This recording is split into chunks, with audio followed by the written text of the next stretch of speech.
Honorable Speaker, I am constrained but to agree with the member for Buri and the Honorable Junet that indeed there is absolutely nothing wrong with counties licensing bars.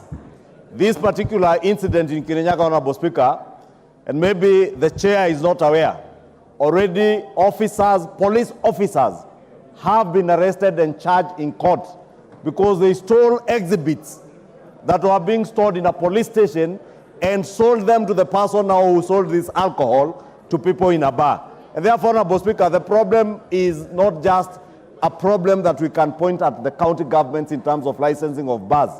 It begins with law enforcement by the police. And Honorable Speaker, the chair, as a person oversighting the police, must be emphatic in ensuring that his committee summons the Inspector General of Police to say what they are going to do to ensure that the police indeed do their work in enforcing the law as it is. Secondly, and more importantly, Honorable Speaker, I am hoping that the chair, other than pointing fingers, will take this opportunity through the committee in charge of Interior to now draft a national government level legislation touching on the licensing of manufacturers of alcohol, because that will not be left to the county government. It is up to us, and that is what I would have wanted to hear the chair speak to, that his committee now will draft legislation that will regulate. How do you even regulate the movement of ethanol and methanol in this country? Because, Honorable Speaker, this, what we are calling illicit brews, are not illicit brews. It is simply ethanol and methanol being mixed with water and being sold to people as alcohol. And that is what our committee in charge of Interior should be working on, legislation that will ensure that we regulate who sells ethanol, how is it sold. Because, Honorable Speaker, the sale of ethanol is one of the most lucrative illicit trade.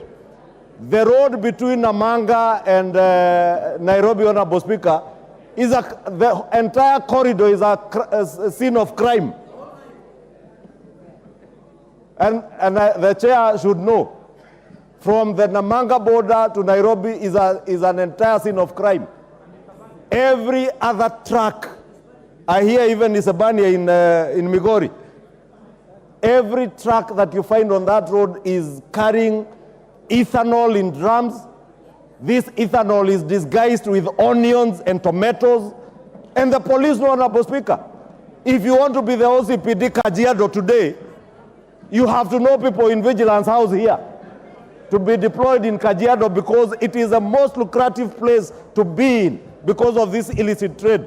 Therefore, the chair should not be taking us in the scapegoating of this county government and that county government. We must deal with the problem where it is. The problem is with the police, enforcement of law, and also this House has an obligation through the committee to make sure that we have legislation that regulates the sale of ethanol and methanol. Thank you, Honorable Speaker. Oundo. Thank you, Speaker. Let me also take this opportunity to sympathize with the lost souls because of consuming illicit brew. Honorable Speaker, there is danger of branding some local brews to become illicit brew simply because people have lost lives in other places. Honorable Speaker, yes, the licensing of bars is the mandate of the county government, but beyond that, the enforcement, the production and the rest square lies the Ministry of Health and the relevant ministry in the national security organs. Honorable Speaker, in where I come from, we have a very local gin, very pure local gin, Honorable Speaker, manufactured in very hygienic conditions, and we have never had any challenges. Honorable Undo, what you are calling gin is in fact an outlawed drink called changa. No, Honorable Speaker. Yes. It's not called changa. Yes. We call it enguri, Honorable Speaker. And it's a very clear and clean gin. Go and read the definition of changa in the Changa Prohibition Act. And Honorable Speaker, if you go to my constituency, we have no shortage of kids. We have no shortage of pregnant women. So honestly, Speaker, we do not want the mess that has happened in central Kenya to be applied blanket application the entire country to eliminate our national pastime in our community. Honorable Speaker, let regions deal with their problems as they arise and not have a national condemnation of local brews. Thank you, Honorable Speaker. Order, Honorable Undo, for avoidance of doubt. Under the Changa Prohibition Act, Changa is described as Enguli, Machwara, Machozi ya Simba, Kill Me Quick, or any other spirituous liquor, howsoever described. So it is not a local brew that is defendable. Yes, Mukunji will be the last on this. Yes, there's a point of order, Mukunji. Let me hear Raso first. Raso, is it a point of order or you want to make a contribution? Pardon? Mukunji, go ahead. Thank you. Thank you, Honorable Speaker. I just want to thank Honorable Jerry Kirinyaga County for this important statement. And I want to say, Honorable Speaker, if this National Assembly cannot act when 23 lives have been lost, Honorable Speaker, I don't think there is any other important time to act on this issue. Honorable Speaker, I want to agree with the majority leader that police officers are part and parcel of the thriving ethanol trade. And Honorable Speaker, it has gotten to a point where we really have to call it to order, Honorable Speaker. I want to see, Honorable Speaker, a stoppage of importation of ethanol until, Honorable Speaker, we know who are doing this work and are they even paying taxes.